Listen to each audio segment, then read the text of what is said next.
जात असताना माझ्यामध्ये हे बदल घडले पाहिजेत. सुरुवात करताना जर आम्हाला शेवट माहित असेल तर आमची ही प्रोसेस खळखळ होत नाही, सहज होते. किती ताण पडला, भट्टीत किती शेकावलं तरी पण एंड माहितीये. त्या मटक्याला ज्या वेळेला भट्टीत टाकलं जातं माहिती की कशी पाहिजे आपल्याला, राईट, कसा मार्ग पाहिजे, एंड जर माहित असेल तर भट्टीमध्ये शिकवता येतं. सो ऑलवेज कुठल्याही जीवनामध्ये काम करताय तुम्ही, always begin with the and in mind. शेवट काय आहे समजून कुठल्याही कामाला सुरुवात करा. नंतर तुम्ही स्वतःची कामं स्वतः करायला लागल्यानंतर विक्ट्रीच्या नंतर काय करता तुम्ही, पुट थिंग्स फर्स्ट, म्हणजे काय पहिलं केलं पाहिजे, प्रायोरिटी ठरवता आली पाहिजे. कुठलं काम अगोदर करायचं आणि कुठलं काम नंतर करायचं हे ठरवता आलं पाहिजे. याच्यातून आपण काय होऊ शकतो, इंडिपेंडेंट होऊ शकतो, दुसऱ्यावर अवलंबून होतो. या गोष्टींचा विचार केल्यानंतर, कृती केल्यानंतर आपण इंडिपेंडेंटली काम करू शकतो. आणि नंतर पब्लिक विक्ट्री काय की लोकांकडून काम करून घ्यायचं आपल्याला. पब्लिक विक्ट्रीसाठी पहिला मुद्दा थिंक विन विन. सगळ्यात महत्त्वाची गोष्ट थिंक विन विन. धामडाईला जर प्लॅन सांगता आला तर आपली बोंब आहे, आपल्याला कोण विचारणार नाही. म्हणजे मला विन व्हायचं आणि तरी लूज झालं पाहिजे. No, think win win. जेवढं तुम्ही त्याला मोटिवेट कराल, जेवढं त्याला प्रशिक्षण द्याल तेवढं काय होईल, तो जिंकेल, तुम्ही जिंकाल. अशी परिस्थिती प्रत्येक ठिकाणी नातेसंबंधामध्ये पण असली पाहिजे. नंतर seek first to understand then to be understood. म्हणजे अगोदर दुसऱ्यांना समजून घ्यायला सुरुवात करा आणि मग अपेक्षा करा की दुसऱ्यांनी मला समजून घेतलं पाहिजे. आपण उलट करतो. आपण काय म्हणतो, मला समजूनच येत नाही. अगोदर काय पाहिजे, दुसऱ्यांना आपण समजून घेतलं पाहिजे. मग ती प्रक्रिया चालू होते की दुसरे आपल्याला समजून घेऊ शकतात. आणि last is synergy, is working with a group, group dynamism. आता जर एकट्यानेच तो नाच केला असता, तिथे आपण आता काही स्टेप्स वरती नाच बघितला, राईट, तो एकट्याने करणे, ग्रुपमध्ये करणे, एक एनर्जी आहे ना, पूर्ण ग्रुपने केल्यानंतर एक सिनर्जी डेव्हलप होते. हे एकट्याने होऊ शकत नाही. अशा लेवल आपण पोहोचतो आणि मग आपण काय होतो, इंटरडिपेंडेंट, म्हणजे लोकांवरती आपण अवलंबून राहायला सुरुवात करू शकतो किंवा राहतो. आणि हे सगळं करण्यासाठी आपल्याला काय करायला लागतं, शार्पन दी सॉ. करवतीला धार मारायला पाहिजे, कुऱ्हाडीला धार मारायला पाहिजे, तर आपण लाकडं व्यवस्थित कापू शकतो, right. Second, 4 dimensions of renewal. कशा कशामध्ये बदल आपल्याला घडवावा लागेल. फिजिकल, आपण याच्याबद्दल बोललो, आपण सुरुवातही केली आहे. Exercise, right, physical exercise. Nutritional, त्याच्यावरती बोललो आपण. स्ट्रेस मॅनेजमेंट वरती सुद्धा बोललो आपण. ताणतणाव हँडल कसे करायचे याच्याबद्दल बोललो. Mainly is about your self talk. त्यानंतर मेंटल, मानसिक बळ, बौद्धिक बळ वाढवायचं आपल्याला, तर काय केलं पाहिजे, प्रचंड वाचन केलं पाहिजे. नुसतं वाचन नव्हे, किती प्रचंड वाचन केलं पाहिजे. भरपूर पुस्तके चांगली चांगली वाचली पाहिजे. व्हिज्युअलायझेशन, कल्पना करता आली पाहिजे. कल्पनेच्या विश्वामध्ये जगता आलं पाहिजे. कल्पनेच्या विश्वामध्ये जगले तर तो पाया असतो वास्तवतेमध्ये जगण्यासाठी. प्लॅनिंग, सतत प्लॅनिंग केलं पाहिजे. अगोदर प्लॅन करणे, लिहून काढणे आणि मग कृती करणे. लिहायची सवय फार फार गरजेची आहे. सोशल आणि इमोशनल, आंतरिक जो भाव आहे आपला तो शुद्ध असला पाहिजे, चांगला असला पाहिजे इतरांच्या प्रती. स्वतःच्या प्रती तर असतोच आपला.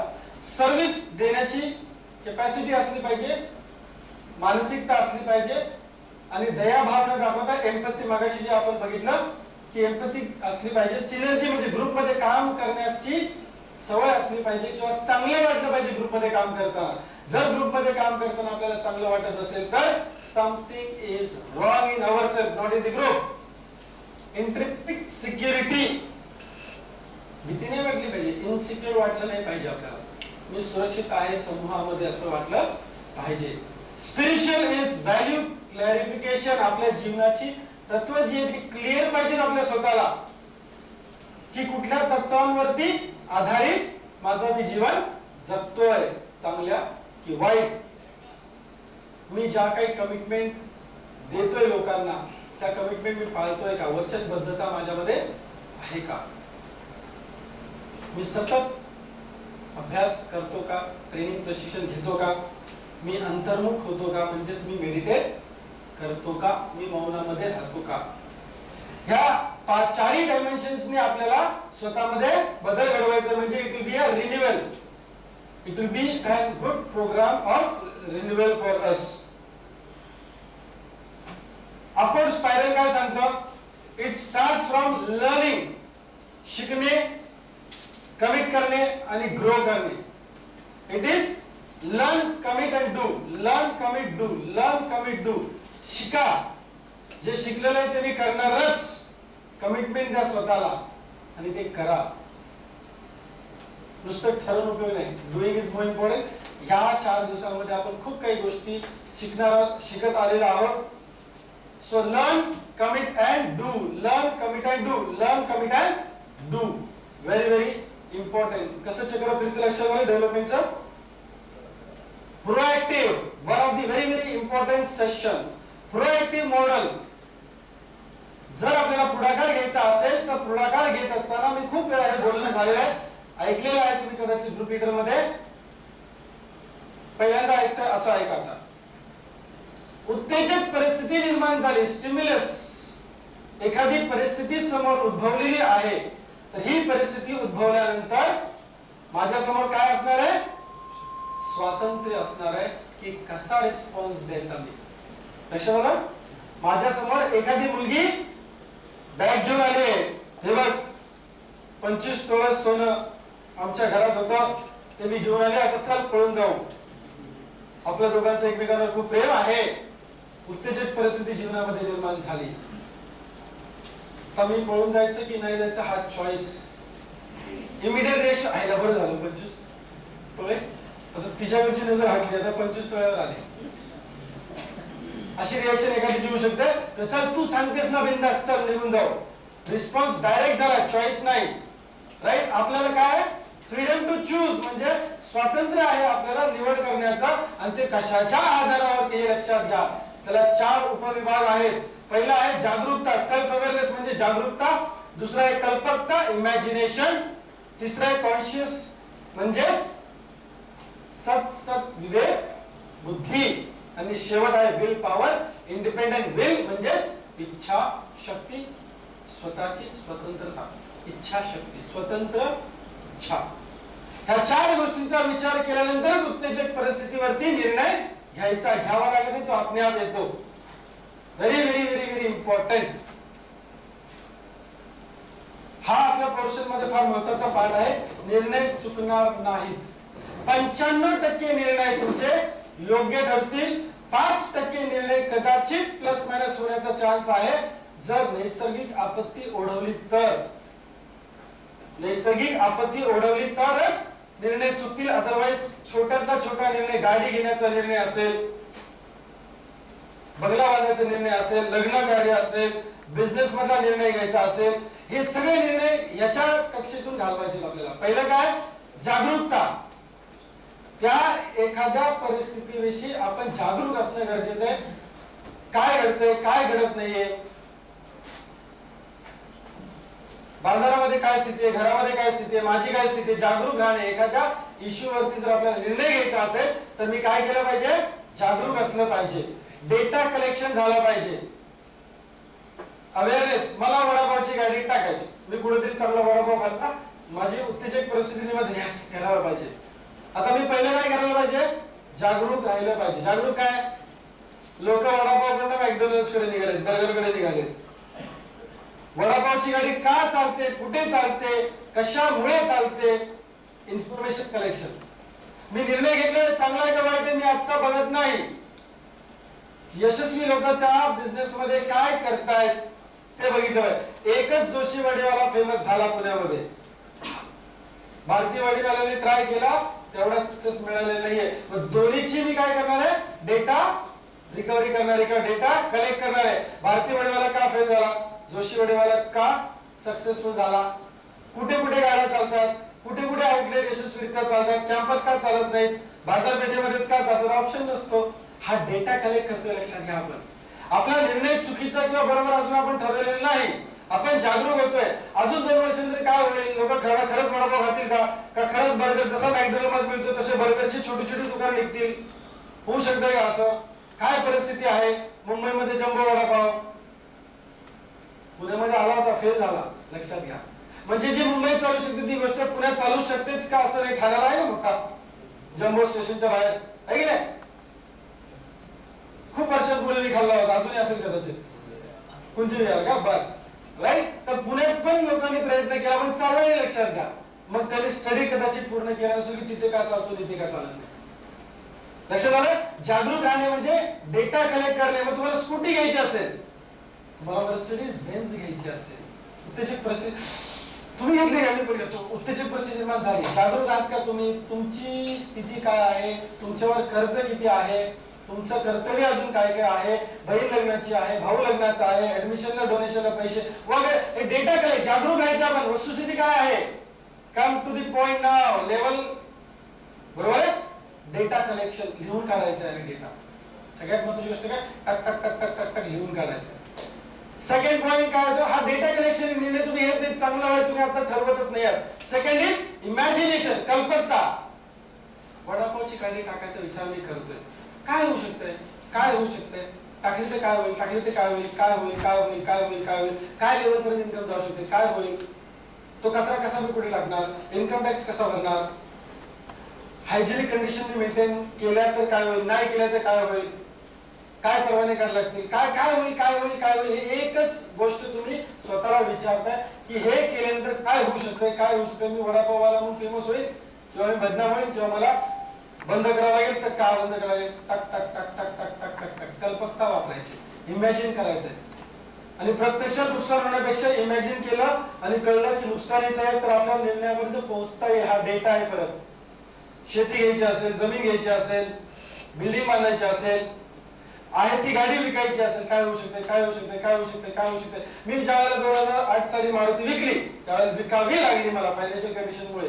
तर मी विचार केला काय होईल, जास्तीत जास्त लोक नावं ठेवतील, माझ्या कानापर्यंत येणार नाही, माझ्या शरीराला काही भोकं पडणार नाही. अजून काय होईल, घरातल्यांना जरा वाईट वाटेल की एकदाच कधीतरी मध्यमवर्गीय कुटुंबात गाडी घेतली ती काय लागली.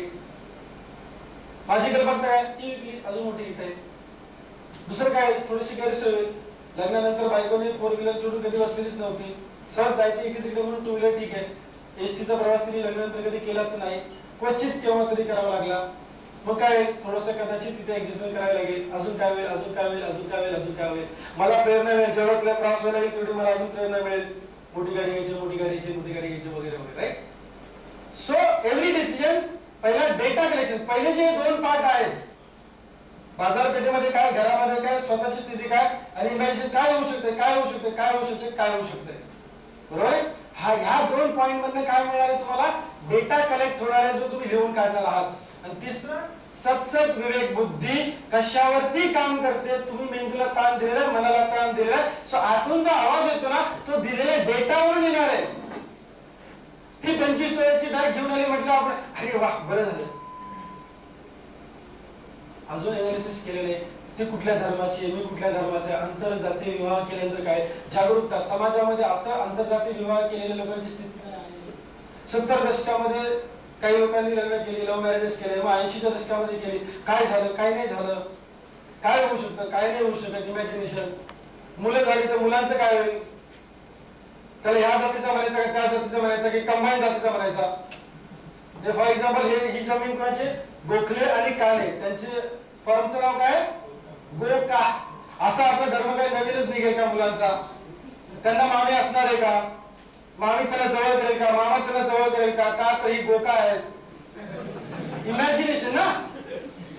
डेटा कलेक्ट करतो, अजून निर्णय घेतलेले चांगलं घेवाय का 25 तोळे बघूनच पुढचा विचार काही करायचा नाही. 25 तोळे एका दिवस दरोडा पडला तर त्याचे काय करायचे नाही.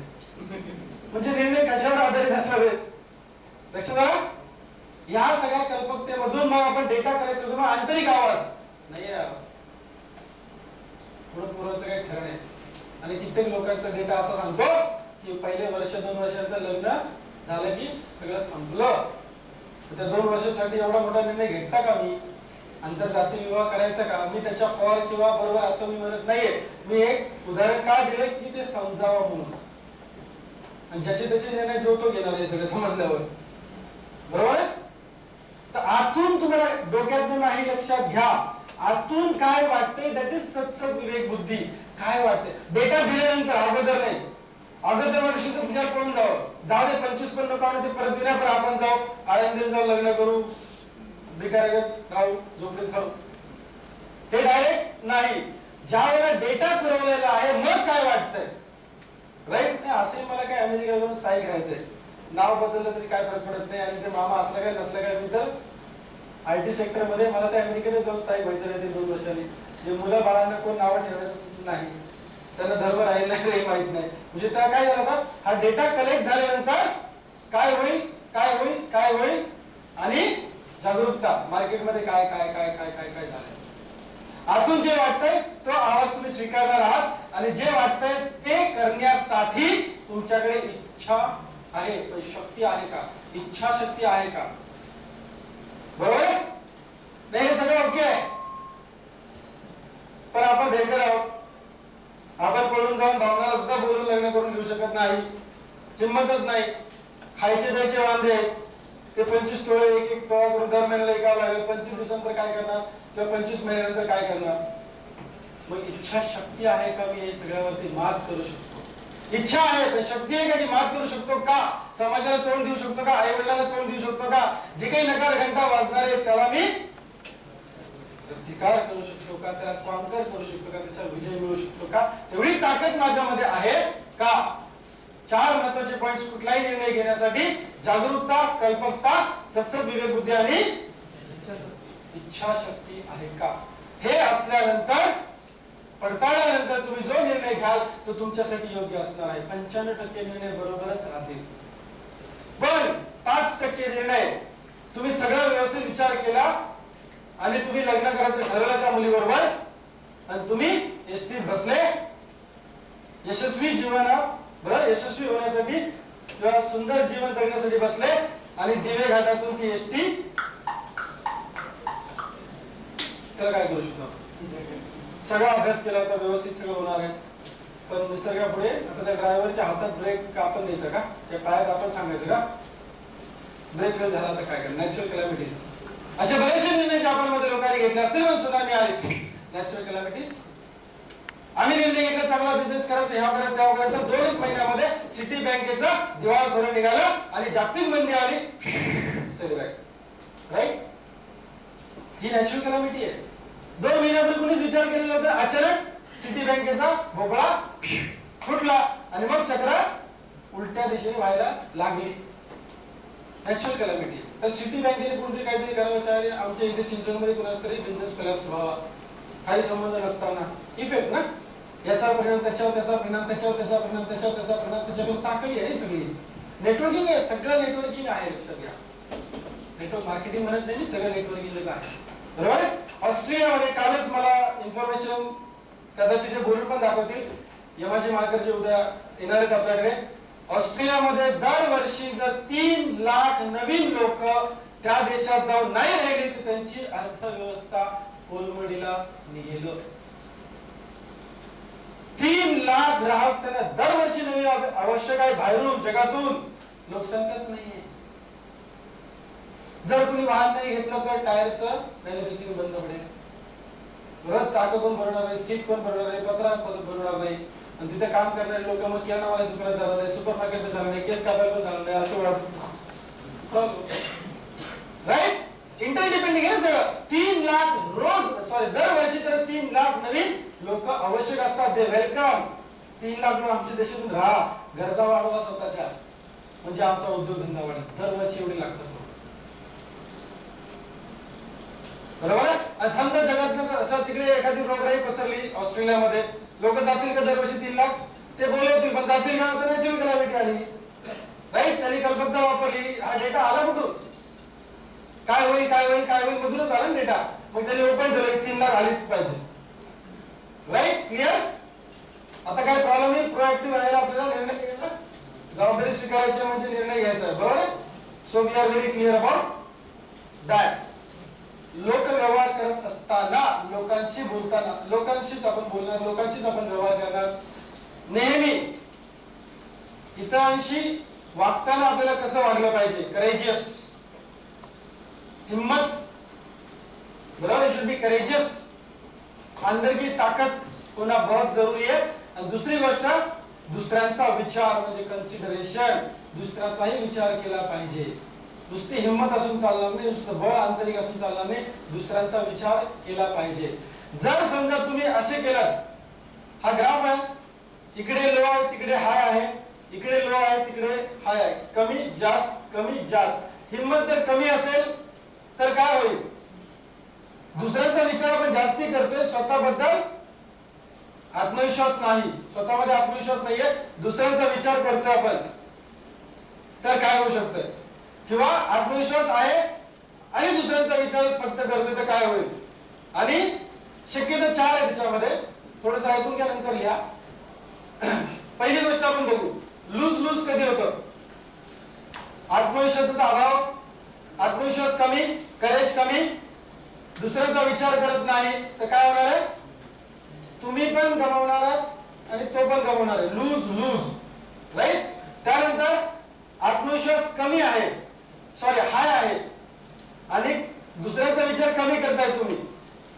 आपण जिंकणार पण तो हारणार आहे, त्याचा विचार केला नाही. माझा आत्मविश्वास जबरदस्त आहे, त्याचा विचार मी केलाच नाही. लावण्याचा मीच प्लॅन दिले, मी सगळं केलं, माझा आत्मविश्वास, त्याचा विचारच नाही केला की काय उभं राहायचंय, मी सगळं काम केलं. कोण जिंकला? तुम्ही 1000 डावले नवीन बनवा, त्याचं काय? तो हरला, त्याचा विचार नाही केला तुम्ही. टीम वर्क मध्ये त्याचा विचार करणं फार गरजेचं आहे. त्याच्यानंतर तुम्ही नुसताच दुसऱ्याचा विचार केला, हाय, पण स्वतःमध्ये तो आत्मविश्वास नाही. हा तू पुढे जा, म्हणजे तुला जायचंय, माझ्या तिकीटावर तू जा, माझ्या टार्गेटवर तू जा, तुझ्या नावावर टाक. दुसऱ्यांचा विचार केला, स्वतःचा विचार केला नाही तर काय होईल? तुम्ही हारणार, तो जिंकेल. एक उदाहरण दिलं मी फक्त, राईट? तुमचा आत्मविश्वास जर कमी असेल, तुम्ही पुढाकार नाही घेतला, दुसऱ्याला पुढाकार फक्त घ्यायला लावला. दुसऱ्यांना पुढाकार आपल्याला घ्यायला लावायचा, पण कधी? आपण घेतल्यानंतर. म्हणजेच काय? आपला आत्मविश्वास पण मोठा आणि दुसऱ्यांचं पण कन्सिडरेशन इज विन विन. आपल्याला पण गोष्टी करायच्या आणि दुसऱ्यांनाही प्रेरणा द्यायची, दुसऱ्याचाही विचार आपण करायचा. त्याच वेळेला टीम वर्क होऊ शकतं. याच्यातल्या कुठल्याही 3 भागामध्ये काही उपयोग नाहीये. जरी तुम्ही इथे जिंकलात तरी उपयोग नाही, कारण तुमची टीम हारतीये. इथे तुम्ही पण नाही आणि टीम पण नाही, कोणच नाही.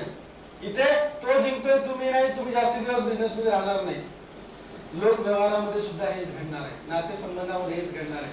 Always think win win. तुमचा आत्मविश्वास वाढवा आणि दुसऱ्यांचा विचार जरूर करा.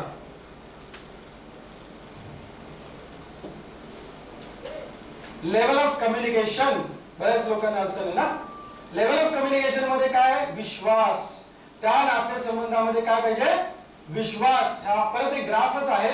आणि कोऑपरेशन, सहकार्य, सहकार्य आणि विश्वास. नातेसंबंध किंवा कम्युनिकेशन मध्ये, संभाषण कलेमध्ये विश्वास जर कमी असेल आणि कोऑपरेशन कमी असेल तर काय होईल? डिफेन्सिव्ह राहणार तुम्ही. कोऑपरेशन मिळत नाहीये किंवा तुम्ही देत नाहीये, बरोबर आहे? तुम्ही दुसऱ्यांना कोऑपरेट करत नाही. विश्वास कमी आहे तर एकतर तुम्ही जिंकाल तो हारेल किंवा तुम्ही हाराल तो जिंकेल. विश्वास कमी, सहकार्य कमी, बरोबर? दोघांपैकी कोणीतरी एकच राहील. डिफेन्सिव्ह राहणार तुम्ही त्या कम्युनिकेशन मध्ये. रिस्पेक्टफुल किंवा कॉम्प्रोमाइज करणार, थोडासा विश्वास पण आहे आणि सहकार्य करत थोडीशी भावना आहे, फार नाही, थोडीशी भावना आहे. तर काय होईल त्या केस मध्ये? रिस्पेक्ट राहील बऱ्यापैकी, फार काही विशेष काम होईल असं वाटत नाही. सहकार्य होईल, थोडे बहुत कॉपरेशन साठी. हा थोडा थोडा विश्वास आहे. 2 वाजता येतो म्हणतात म्हणजे कदाचित येतीलच. मग आले तर आपण पण सहकार्य करूच, नाही आले तर कारण आपल्याला आहेतच. आले होते ऑगस्ट, तुम्ही आला नाही, वेळेत म्हटलं निघून गेले, कदाचित आलेले पण नसते, कॉपरेशन मिळणार नाही. राईट? Getting me? सो त्याच्या वरच्या लेवलला जायचंय. ह्या कम्युनिकेशन साठी ट्रस्ट कुठे पाहिजे? हाय लेवलला पाहिजे. संपूर्ण विश्वास लोकांनी तुमच्यावरती टाकला पाहिजे, अशा लेवलचे आपण असले पाहिजे. आणि दुसरी गोष्ट, आपल्यामध्ये सहकार्याची भावना सुद्धा जास्त असली पाहिजे, हाय लेवलला पाहिजे. Trust and cooperation should be of high level, no compromise in that. त्याच स्थितीमध्ये काय कम्युनिकेशन होऊ शकतं? Win win. बऱ्याच वेळेला कॉन्फ्लिक्ट होतात, समस्या निर्माण होतात. त्यावेळेला जर तुमच्यावरती विश्वास असेल आणि तुम्ही सहकार्य करता हे जर लोकांना माहित असेल तर लोक तुमचं ऐकतात, गैरसमज दूर होतात. नाही तर लोक पळपुटेपणा करतात, तुझं तू कर. बरोबर आहे. सो विश्वास आपण संपादित केला पाहिजे आणि कॉपरेशन सहकार्य पण असलं पाहिजे. खूपशा गोष्टी या कम्युनिकेशन मध्ये सॉल्व्ह होतात, प्रॉब्लेम सॉल्व्ह होतात कम्युनिकेशन मध्ये. आता या गोष्टी जर आपल्याला बदलायच्या असतील तर काही सवयी आपल्याला लावून घ्यायच्या.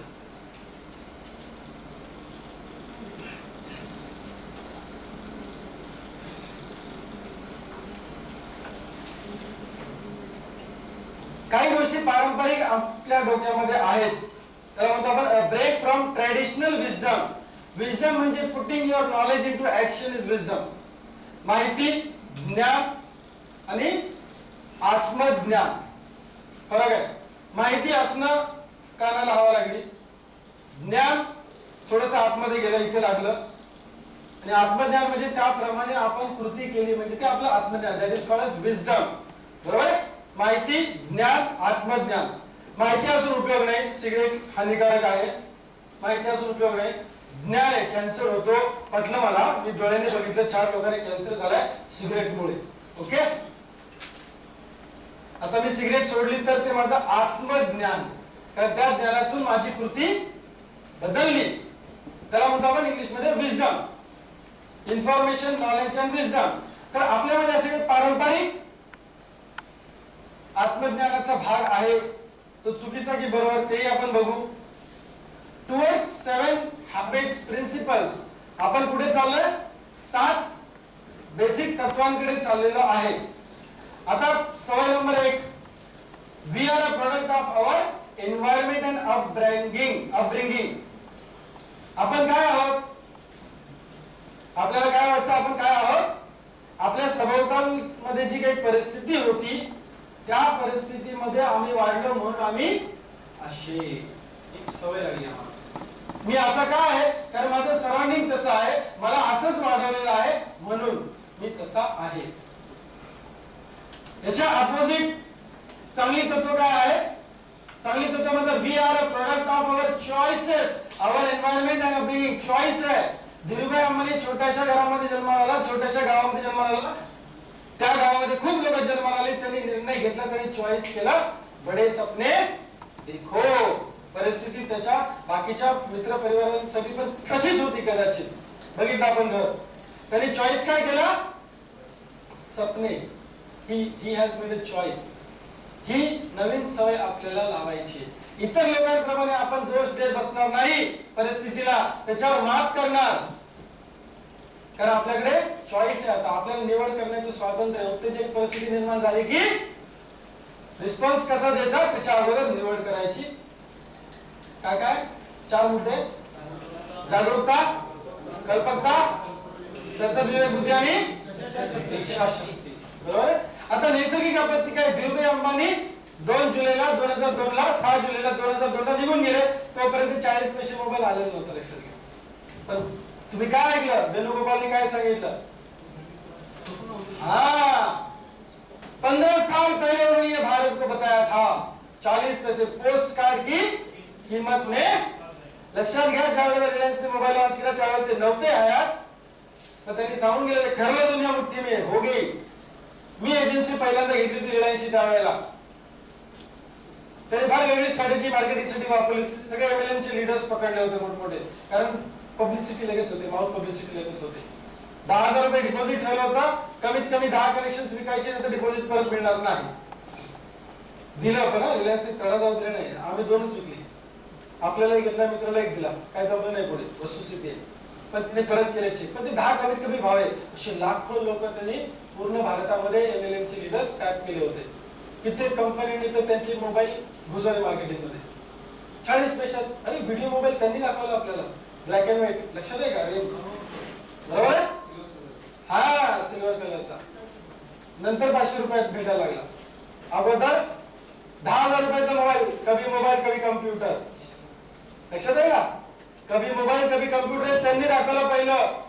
त्यावेळेला इन्कमिंगला चार्ज होता. यांच्यामुळे बदलली घटना. आता आउटगोइंगला चार्ज काही पैसे आहे. 40 पैसे त्याला त्याचे खाली आले. हा 1 पैसा. Right. So you need to have. तुम्ही परिस्थितीला दोष देऊ नका. त्याच्यावरती निवड करा की मला काय करायचं. या परिस्थितीतून मी दी बेस्ट काय करू शकतो. Society is the source of available health. Society is the source of my value. मी विदेशामध्ये राहिले म्हणजे मी डेव्हलप करायला सुरू करणार. त्यांच्या कल्चरप्रमाणे health. Society is not going to affect my bad things. Society माझ्या चुकीच्या गोष्टींचं समाधान करू शकत नाही की समाजामध्ये हे चुकीचं आहे म्हणून मी चुकीचं करतोय. No. Values are self chosen. मी स्वतः निवड करतो माझ्या तत्वांची. मी असं म्हणत नाही की सोसायटीमुळे they provide the foundation for decision making. माझी तत्व मला डिसिजन मेकिंग मध्ये मदत करतात. समाजामध्ये काय चाललंय म्हणून मी चुकीचं काही करणार नाही. Values flow out of principles. बरोबर आहे. तत्व महत्वाची आहेत. आपण निवड करू शकतो. आपण आपली तत्व जी ठरवले त्यातून आपण परिस्थितीवरती काय करायचं आपला रिस्पॉन्स आपण ठरवू शकतो. तिसरं आहे रिएक्टिव्ह. लगेच रिॲक्ट करणार. एखादी परिस्थिती समोर आली की लगेच रिॲक्ट करणार. ही आपली वृत्ती अगोदरची आहे. तुम्ही बऱ्याच लोकांनी काल सविस्तर सांगितलं. मी याच्या जास्त बोलत नाही. Action flows from that which is important. लगेच रिॲक्ट नाही करत. गरजेचं आहे का पॉज घेतो विचार करतो टक टक टक 4 गोष्टींना आणि मग रिस्पॉन्स देतो. पॉज घेऊन रिस्पॉन्स देतो. Is not directly reactive. Action will flow after. काय महत्वाचं आहे बघूनच ऍक्शन फ्लो करायची. Clear. Right. Everything is important. Win lose one sided benefit. नेहमी स्वतःच्याच विजयाचा आशय घडणार किंवा विचार करणार. मला यशस्वी व्हायचे असाच विचार करणार. नो. इकडे आपल्याला हॅबिट कशी डेव्हलप करायची आपल्याला सवय कशी ठेवायची. म्युच्युअल बेनिफिट म्हणजे विन विन. मी जिंकलं पाहिजे समोरचाही जिंकला पाहिजे. He is also happy you are also happy. Right. तर समोरचा आपल्याला विचार करता आला पाहिजे. 5वी गोष्ट काही बरेच घडते आपल्या बरोबर. फाईट फ्लाइट और compromise when faced with conflict. Full income असा आहे काय दिला प्लॅन सोडून मी चालू दुसरीकडे. विचारच नाही केला. काय उदाहरण देतो. झाडावर असंच का तसंच का ह्याव का त्याव का. आपली एनर्जी तिथे नको तिथे वाया घालवणार. ट्रॅडिशनल सवय आपली पारंपरिक मनोवृत्ती. उगाच तणणार. ह्याव का त्याव का असं का तसं का. त्यांना माहिती आहे जे काही कंपनी करते. उदाहरण देतो. जे काही कंपनी करते हे आपल्यासाठी असोसिएट साठी सगळ्या लोकांसाठी योग्य ते करणार आहे. पण हे उगाच माझा ठेका ठेका काय म्हणतात ते प्रूव्ह करण्यासाठी. नाही तुम्ही ते तसं म्हटलं तसं म्हटलं. तेव्हा परिस्थिती वेगळी होती. परिस्थितीप्रमाणे जर तुम्ही चेंज नाही झाला चेंज स्वतःमध्ये नाही करून घेतला तर अडचणीमध्ये या. काही लोक अडचणीमध्ये आली बदल करू शकले नाही. राईट. तर माझं असं म्हणणं आहे मला विन व्हायचंय. मी साक्ष आहे त्याला. I am right. Right? You have to think win-win. बरोबर है? Sandeep is laughing. Okay? मैं निकल जाऊंगा. कुठे येताय? नाही भेटलं मला. कॉम्प्रोमाइज करू शकत नाही. सगळ्या अँगलने विचार करू शकत नाही. फाइट करेगा. नहीं फाइट हो पाया तो भाग जाएगा. राइट. तत्वांना कॉम्प्रोमाइज केलं संपलं. ओके. याच्या उलट काय असतं communication can solve the problems. मागच्या 2 स्लाइड पूर्वी आपण बघितलं अगोदर बघितलं आपण काय की प्रॉब्लेम्स कम्युनिकेशनने. अरे भारत पाकिस्तान नुसतं कम्युनिकेशन वरती राहिले बघा. तिकडनं डायलॉग परत भेटा क्रिकेटच्या मॅच मध्ये भेटा गप्पा मारू चालले. कम्युनिकेशन हे जगाला फार मोठे उदाहरण आहे. इराक आला भस्मसात झाला. फाईट फ्लाइट कॉम्प्रोमाइज बोंबा बोंब प्राइजेस वाढवून ठेवले अख्ख्या जगाच्या त्यांनी. आता जो अजून आगे विजला की नाही माहित नाही. आम्ही त्यावेळेला 12वीत होतो 91 ला बरोबर ना. इराकचं युद्ध झालं. लायकी नाही तरी फाईट करणार. आणि तुम्हाला माहिती सुपर पॉवर काय, तरी नुसते थोडेसे 2-3% तुमच्यावरती बॉम्ब टाकलं तर संपलं तुमचं. राईट. सो कम्युनिकेशन आजपर्यंत लक्षात घ्या. आपल्या भारतीय लोकव्यवस्थेची जी काही किंवा काय होतं लोकशाही हे फार मोठं उदाहरण आहे अख्ख्या जगाला. आपण जे मॅनेज करतोय ना, it's a very difficult task. आपण टीका करायला सहज टीका करून मोकळतो. हे काय आहे की नाही. किती राज्य आहेत आपल्याकडे? किती? हा गण काय म्हणतात त्याला, काय शिक्षकांना बोलू द्या. केंद्रशासित प्रदेश आहे असे काय 33 ना, किती 34 तेवढं नका सगळंच कशात. हा बर काय 35-40 असतील. भाषा किती आपल्याकडे?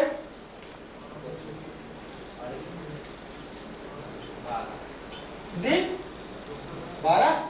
राज्य किती सांगितली त्यांनी? आता आपल्या महाराष्ट्रात किती भाषा माहिती आहे? मालवणी आहे, हैराणी आहे, मराठी आहे, बरोबर भरपूर भाषा आहे ना. जाती किती आहेत माहिती भारतामध्ये?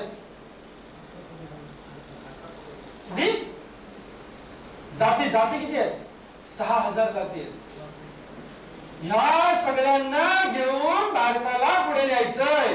पण त्यात नाना पटेलने सांगितलं एक दूसरा देश उसका आटा भी बाहर से आता है, सोचता है मैं ये करूंगा वो करूंगा. ते कॉन्फ्लिक्ट पण कशाने सॉल्व्ह होते लक्षात घ्या. आमच्या डाउनलाईन मध्ये प्रॉब्लेम झाला, आपल्या मध्ये प्रॉब्लेम झाला, हे झालं, कशाने सॉल्व्ह होऊ शकते. पळून गेले पळपुटे नाही, फाईट करून विरोध करून नाही, तत्व कॉम्प्रोमाइज करून नाही, फक्त कशाने सुटू शकतात. हे सुधारलं पाहिजे आपल्याला. बरोबर आहे. 6th point is difference are threats. या लोकांना काय वाटतं, बदल जो प्रत्येकामध्ये हा वेगळा आहे, तो वेगळा, हा वेगळा आहे, तो वेगळा, यांना भीती वाटते. केशवचं असं आहे, संजयचं असं आहे, नितीनचं असं आहे, अवघड आहे. एक नाही धड म्हणजे डाउनलाईनला बघितलं आपल्याला असं वाटतं ते असं ते तसं, ह्यावर तसं त्यावर तसं. घरामध्ये सुद्धा असं असते, सारखी नसतात, पण यांना याची भीती वाटते. आता सगळी सारखी असती तर मूड बंद झाली असती आणि पॉवर पण निर्माण नसते. लक्षात घ्या. पण यांना काय वाटतं नेहमी वेगळे वेगळे म्हणजे भीती वाटते ना. Independence is the highest value. Independence is the highest value. Unity means sameness. Independent स्वातंत्र्य दिले लोकांना म्हणजे फार चांगलं असं त्यांना वाटतं. सिग्नल जर नसतील आपल्या रस्त्यावरती, प्रत्येकाला स्वातंत्र्य असेल, काय होईल? फार प्रॉब्लेम होते. बरोबर आहे. Unity means sameness. युनिटी म्हणजे आपण सगळे एक, म्हणजे आपण सगळे समान असले पाहिजे असं त्यांना वाटतं. तुम्हाला पण चांगलं बोलता आलं, तुम्हालाही चांगलं बोलता आलं, तुम्हालाही चांगलं बोलता आलं, तुम्हालाही चांगलं बोलता आलं, तुम्हाला युनिटी म्हणजे काय? आपण सगळे एक म्हणजे काय? सगळ्यांना सारखं काम जमलं पाहिजे. चुकीचं आहे. नाहीतर ऑर्केस्ट्रा जन्मालाच आलं नसता. तबला बी तसंच वाजवायचा, वायलिन पण तसंच वाजवायचं. प्रॉब्लेम ना. कोणतरी वायलिन वाजवणारा पाहिजे, कोणतरी तबला वाजवणारा पाहिजे, कोणतरी हार्मोनियम वाजवणारा पाहिजे, कोणतरी right. Then an orchestra is created. या उलट आपण कशा सवय लावणार? Difference are values and are opportunity for synergy. एखाद्या व्यक्ती तबल्यामध्ये सर्वश्रेष्ठ असेल, एखादा प्रेझेंटेशन घेत असेल चांगला, एखादा मोटिवेट करत असेल टॉक, एखादा प्रोडक्ट डेमो चांगला घेत असेल, या सगळ्यांना एकत्रित घेऊन आपण एक चांगलं मॉडेल बनवू शकतो आणि गेस्ट समोर प्रेझेंट करू शकतो. त्याच्यातनं एक ऑर्केस्ट्रा तयार आपल्या बिझनेसचा. पुन्हा काय पॉझिटिव्ह आहे ते वाढवा, त्याचा उपयोग करून घ्या. That is synergy. तर हा युनिकनेस आहे प्रत्येकामध्ये. एक आपण तो पण टॉपिक घेणार आहोत की प्रत्येकामधला युनिकनेस कसा ओळखायचा आणि त्याचा वापर आपण ऍज अ टीम वर्क कसा करायचा.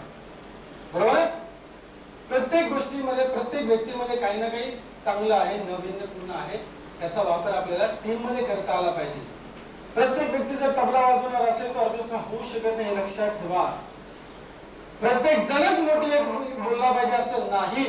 ज्याच्यामध्ये जो एक्स्ट्रा गुण आहे तो एनहान्स करा, तो वाढवा आणि त्याचा वापर करून घ्या. त्याच्यातून तुमचा ऑर्केस्ट्रा बिझनेसचा आणि घरातला सुद्धा चांगला करू शकतो. 4 भावंड आपण आहोत. एक शेती करतोय, दुसरा पुण्याला सर्व्हिसला, तिसरा किराणामालाचं दुकान आहे, चौथा MLM करतोय.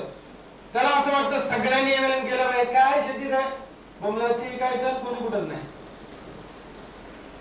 सिनर्जी घरापुरतं मर्यादित म्हणतो मी, घरात सिनर्जी डेव्हलप करता आली पाहिजे.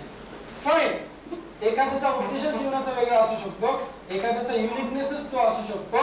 आपण अशी इच्छा प्रकट करणं कदाचित चुकीचं ठरू शकतं की सगळ्यांनी आपल्याला वाटते सगळ्यांनी एमएलए मध्ये यावं आणि आपण म्हणतो आला तरी प्रॉब्लेम आहे की नाही. म्हणजे सगळं समान असू शकत नाही. तसं आपल्या ग्रुपमध्ये सुद्धा आल्यानंतर सगळे समान असू शकत नाही. हे सत्सद विवेक बुद्धीला पटलं पाहिजे आपल्याला. Right. And last, entropy. Burnout on one track typically work. पाट्या टाकायचं काम करणे एवढंच माहितीये. कुठल्याही क्षेत्रामध्ये नुसत्या पाट्या टाक. राजकारण नुसतं राजकारण करणं घराला अन्न नाही खायला. एक एकर दरवर्षी विकणार, भाव वाढत चालले त्यामुळे बाद करायचं. पाट्या टाकणं नुसतं एकाच कामाच्या पाट्या, जागरूकता नाही, सभोवताल काय चाललंय काय स्टडी नाही काही नाही, नुसत्या पाट्या टाकणे. ही लोक फार अडचणीत येतात. बऱ्याच वेळा लोक म्हणतात रिटायर व्हायला काहीच केलं नाही. अवघड झालं, दुसरं काही केलंच नाही, नुसतं 8 ते 12 केले, 12 ते 8 केले वगैरे शिफ्ट केल्या, दुसरं काही बघितलंच नाही. Now proactive people will be continuous self renewal and self improvement. स्वतःवरती सतत काम करतात. प्रमोद महाजनची स्पीच तुम्ही ऐकली तर कम्युनिकेशन स्किलचे काय काय धडे घेतले असतील, व्यक्तिमत्व विकासावरती काय काय हाय लेवलचे ट्रेनिंग त्यांनी घेतले असतील. ट्रिमेंडस. स्वतःवरती सतत काम करतात. करा, स्वतःवरती काम करा. आपल्या कंपनीमध्ये एज्युकेशन सिस्टीमला काय आहे, ट्रेनिंग कसे आहेत, कशा आहे, काम केलं पाहिजे. केवढी मोठी संधी दिली तुम्हाला, त्या संधीचा फायदा आपल्याला करून घ्यावा पाहिजे. क्लिअर. सिरियसली आपल्याला इकडून इकडे जायचंय, लक्षात घ्या. शिफ्ट करायचंय स्वतःमध्ये. काय काय शिफ्ट झालं पाहिजे बारकाईने आपण हे सगळं बघत चाललेलो आहोत. बी प्रोएक्टिव्ह म्हणजे पुढाकार घ्या. तुम्ही पाय उचला पहिला, तुम्ही पहिला पाऊल टाका. दुसरा टाकेल याची वाट बघणे नाही, तो लीडर होऊ शकत नाही. हा काय म्हणतो, ऍक्टिव्ह राहायचं म्हणजे काय म्हणतो, proactive. I am aware that I am responsible. मला माहितीये मी जबाबदार आहे प्रत्येक गोष्टीला. दुसऱ्याने सांगितलं तरी तू ऐकलंच ना, मग तू जबाबदार आहे. त्याने सांगितलं, तुला ऐकायला सांगितलं होतं, त्याने सांगितलंय, तू ऐकलंस म्हणजे जबाबदारी तुझी आहे. सो बी प्रोएक्टिव्ह. लेट आलात, काही झालं, अमकं झालं तर बी रिस्पॉन्सिबल. हे टार्गेट करायचं होतं पण ते काय डाऊनलाईनने साथ नाही दिली, जबाबदारी घेतली ना. या वेळेला जमलेलं नाहीये, ठीक आहे, मी कुठेतरी कमी पडलोय, ओके, मी या गोष्टीवर जबाबदारी घेतलेली माणूस शिकतो चांगला. ठीक आहे. I am creative force of my life. माझ्यामध्ये ऊर्जा आहे की मी माझ्या आयुष्याचा ताबा घेऊ शकतो, कारण ती ऊर्जा, ती एनर्जी, तो स्टॅमिना माझ्यामध्ये आहे. I choose my attitude, emotion and mood. कसं रिॲक्ट करायचं, माझा दृष्टिकोन कसा ठेवायचा, हे मी काय करतो, मी ठरवतो. माझी मानसिकता मी ठरवतो. मी चूज करतो की मी रिॲक्शन द्यायची, राग आल्यानंतर तो व्यक्त करायचा नाही व्यक्त करायचा, हे मी आधी ठरवतो, नंतर यायचं बंद होऊन जाईल. मूड, स्वभावताने सगळं नकारात्मक घडलेलं आहे. ऍटिट्यूड कसा बदलायचा, बिहेवियर कसा बदलायचे आपण आधी स्लाइड्सच्या द्वारे बघितलं. म्हणजे मी मूड माझा चॉईस करतो. I am proactive. I can forgive, forget and let go of my past injustice. माझ्यावरती काय अन्याय झाले पाठीमागे ते मी विसरू शकतो.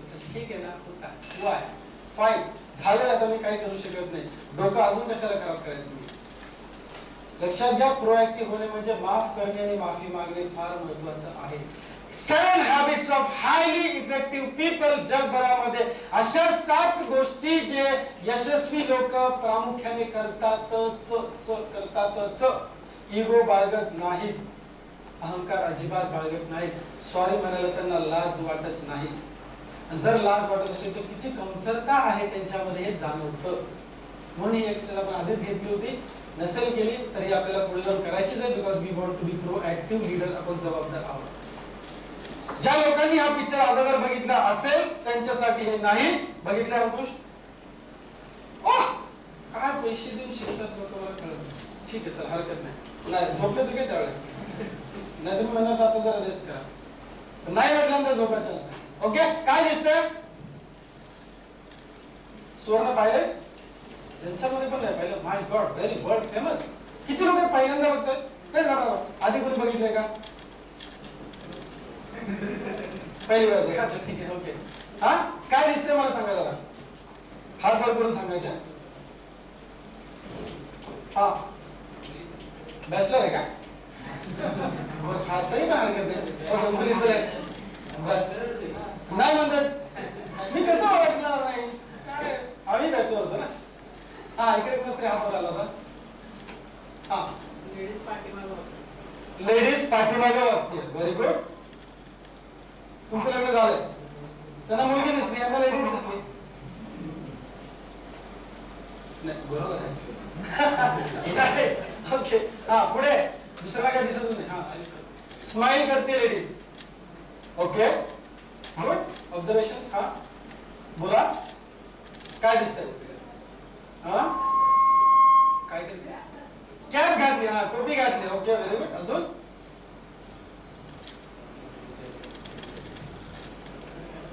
हा पाठीकडे पाठी काहीतरी बघते पाठीमागे काहीतरी त्या साईडला काहीतरी बघते योगेश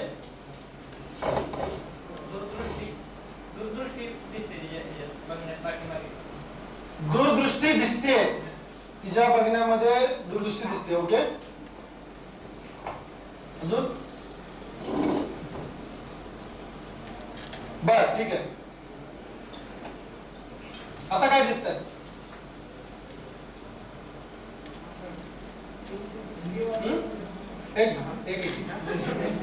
जर्किन घातलेलं आहे असं दिसतंय राणीचं चित्र दिसतंय कुणाला काय दिसतंय बघा हा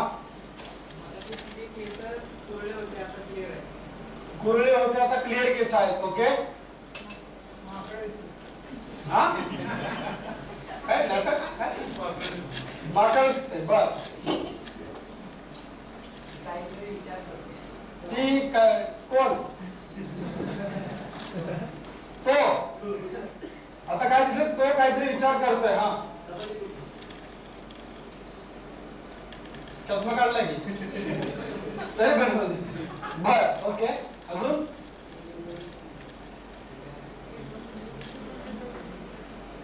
हा अजून कुणाला काय दिसत नाही सुनीता सर दोन मिनिटं सुनीताचं नाव घेतलं आपण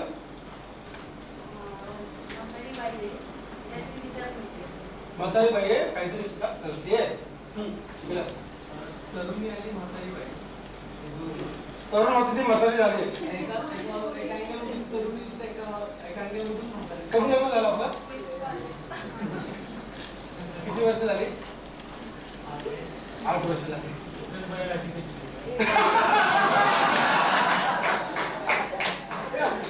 तुमच्या लग्नाला किती वर्ष झाली किती 10 वर्ष झाली बर याच्यात मला मेसेज काय नाही तुम्ही तर लक्षात घ्या सुनीताने असं का उत्तर दिलं वगैरे असं प्राणी दिसतोय पाठीमागे काय दिसतंय प्राणी प्राणी बर ओके अजून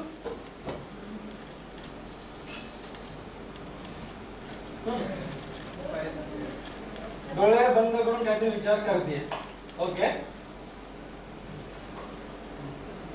किती जणांना तरुणी दिसते हात वर करा तरुणी आहे असं किती जणांना दिसतंय ओके ठीक आहे खाली या किती जणांना वाटते ती म्हातारी आहे बाकी जरा काही दिसत नाही